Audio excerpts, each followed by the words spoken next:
So if you clicked on this video, chances are you're really curious about ambient music. You're also someone who just wants to get straight to the point and learn as much information as you possibly can. And you're also someone who wants to know how to make the perfect ambient drone. And that's what I'm going to teach you in today's video. Now to do this, you're going to need three things. You're going to need a synthesizer.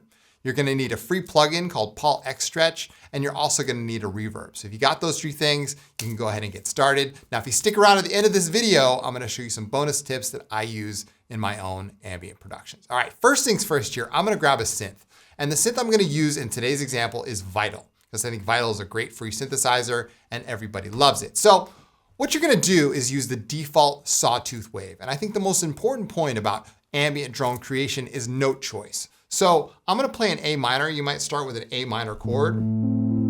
Okay, you might start with an A sus2 or an A sus4, something kind of neutral. I'm going to go with this modified A sus2. And then what I'm going to do is come down to the filter and open up the filter so you can hear most of the high frequencies.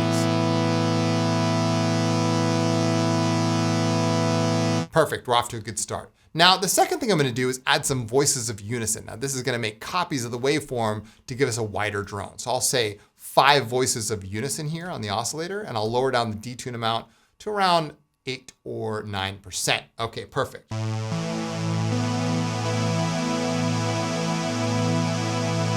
Sounds good. Okay, the next thing we're going to do is add some modulation.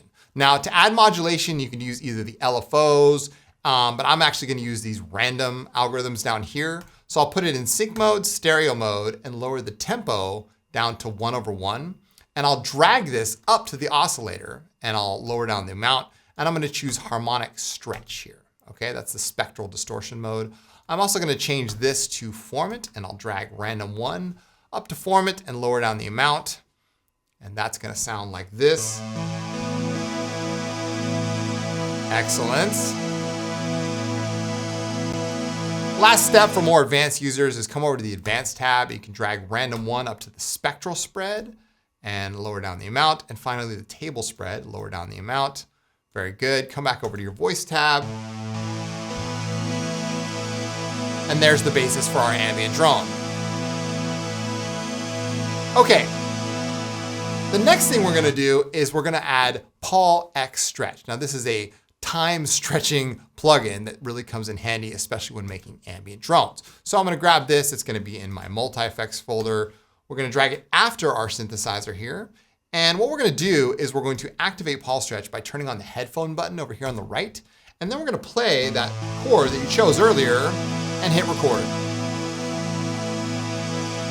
Just hold down the keys until it finishes recording. When it's done, hit play, and now you can let go. All right? So what we've done is we've taken that same chord that we made in Vital, and now we're stretching it out using PaulXStretch. You can change the stretch amount from 2 to say like 5 to 10, anything. Doesn't really matter. As you can see, I haven't really changed a thing here. Sounds great. Like I said earlier, you can adjust the high frequencies here. It has its own filter built in, so you can take the high frequencies down, maybe to around 6,000, 5 or 6,000 hertz. Okay. You can turn on the tonal versus noise here and adjust this to taste. Adds a little more grit and character to your drone. Okay. There we go. Right about there. And finally, you can add some ratios. You can activate the ratios tab here and start to add some ratios, which kind of makes it feel like it has a shimmer effect on it. Really nice. Excellent. Perfect. Okay, so that's PaulXStretch, right? A really easy step, a great way to get some ambient drone in your track. From here, you could record this to audio.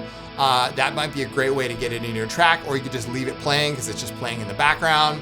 The last thing you're gonna do here is add a reverb. Now, for this example, I'm gonna use Supermassive. You could also use Solaris here, which is another great free reverb, or anything you got in your library, maybe a stock reverb. I'm gonna add Supermassive after PaulXStretch.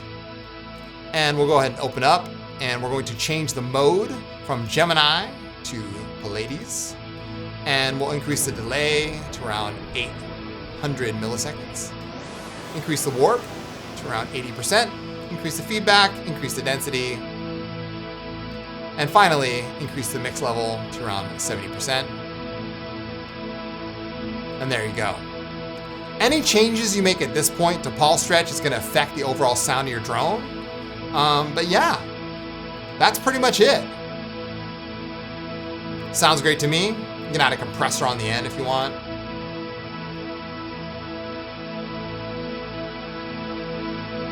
There we go. Oh yeah.